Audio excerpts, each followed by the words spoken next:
আমরা জনগণের পাশে আছি, মানব সেবা করে যাচ্ছি সারা জীবন। আমরা 30 বছর 40 বছর পর্যন্ত একই পদে পদোন্নতি না পেয়ে সেইখান থেকে আমাদেরকে বিদায় নিয়ে যেতে হচ্ছে।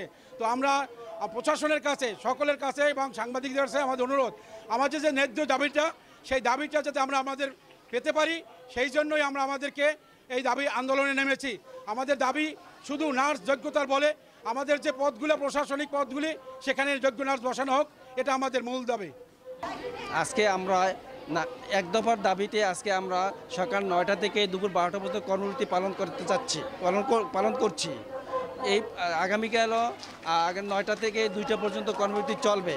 এর ভিতরে সরকার যদি আমাদের দাবি না নামে, আমাদের যে কেন্দ্রীয় কমিটি আছে, যে কেন্দ্রীয় কমিটির সিদ্ধান্ত আমাদের পরবর্তীতে তারা যে ডিসিশন দেবে, যে কর্মসূচি দেবে, আমরা সেইটা পালন করব।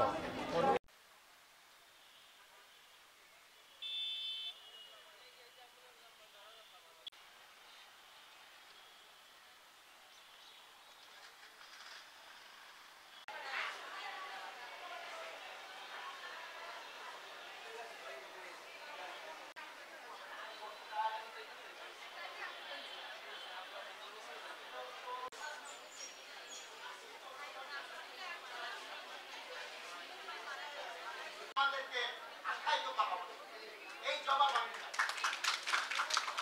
আমি কথা হল জন্ম থেকে শুরু করে আমরা হাতে কলমে কাজ শিখে এমএস পিএইচডি ডিগ্রি অর্জন না যে আমরা কোনোদিন প্রমোশন পাবো না, আমার মুখ খাই জুনিয়রকে প্রমোশন হয়ে যাবে।